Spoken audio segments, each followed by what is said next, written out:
Good morning, students. Hope you're all doing good. Let us quickly go through the inventions, what has taken place in the history so far.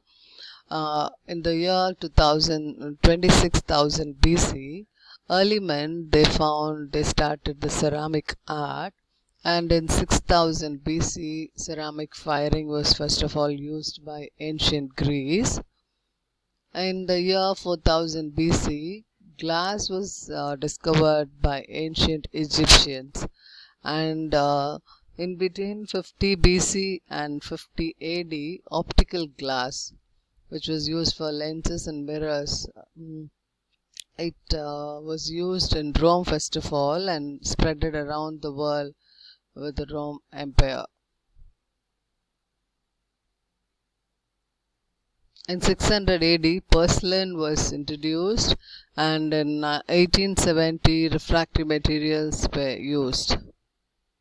In the year 1877, Edison found a material which was used for resistivity, and in the year 1889, the American Ceramic Society was founded.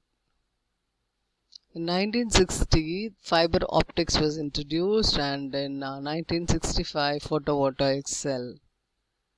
1987, superconducting material were used, and in 1992, smart materials were introduced.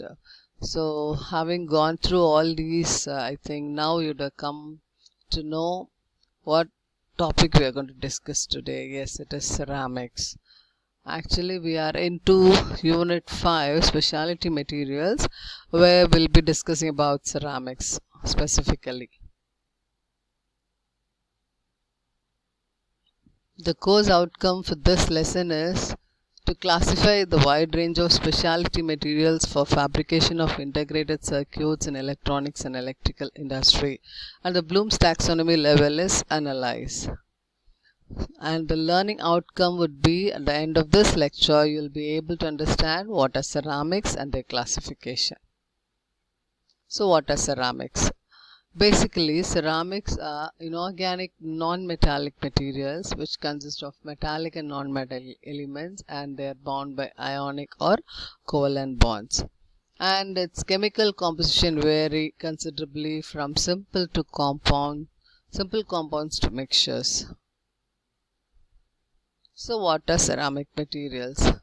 And they are used for engineering applications, and they are classified like traditional ceramic materials and advanced ceramic materials.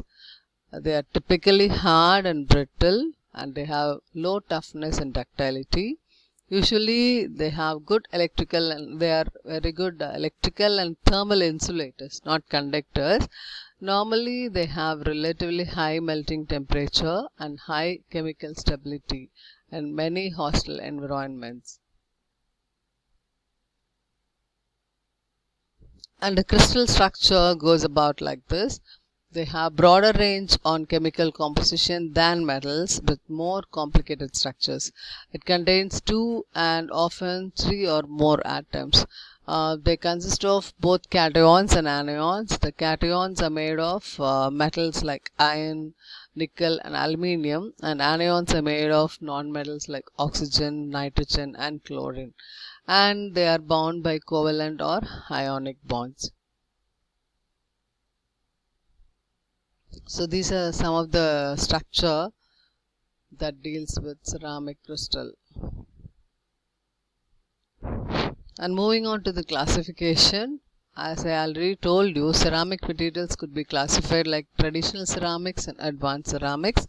Traditional ceramics, we have whiteware, structural clay products, bricks and tiles, abrasives, refractories and cement.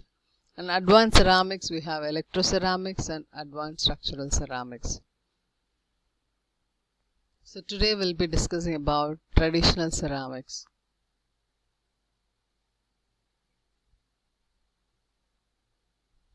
What are traditional ceramics? Traditional ceramics, they are made from 3 basic components like clay, silica and feldspar. The clay provides workability of the material before firing. It hardens it and constitutes a major body material. The silica has high melting temperature and is a refractory component of the traditional ceramics. And the potash feldspar, it has low melting temperature and makes glass when the ceramic mix is fired. A type of ceramic used in traditional applications such as construction, earthenware and glassware. So what are whitewares? This is the first type made from components of clay, silica and feldspar for which the composition is controlled. They are used in electrical and for dining and for sanitary ware. These are some of the electrical porcelain. Dinner china,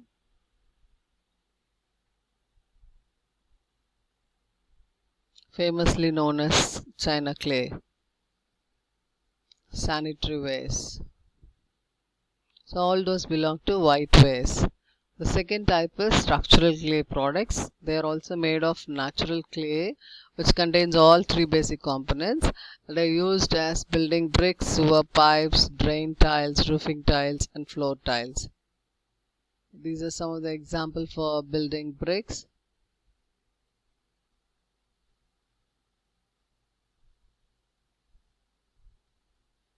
Sewer pipes, drain tiles, roofing tiles.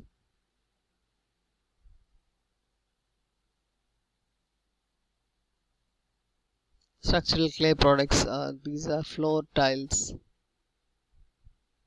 Next comes brick and tile. Structural clay products manufactured as standard units used in building construction.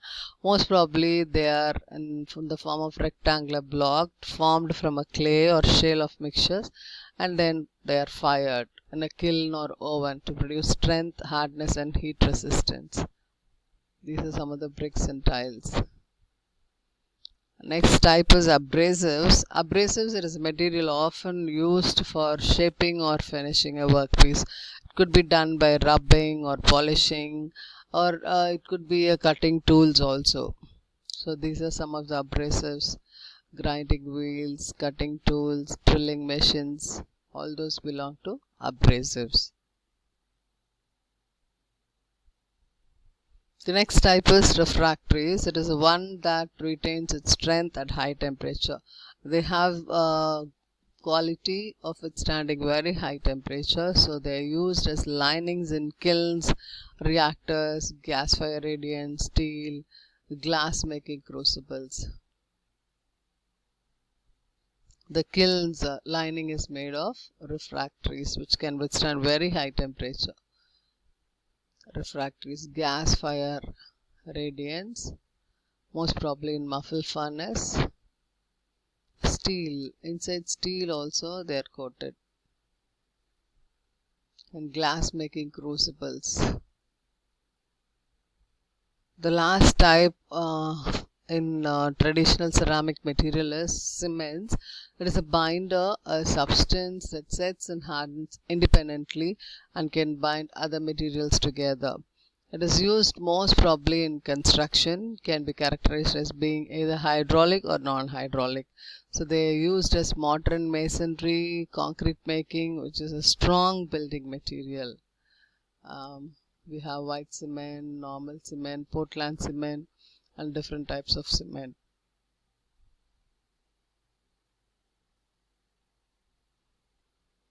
So with this we have come to the end of traditional ceramics, which included whiteware, structural clay products, brick and tile, abrasives, refractories and cement.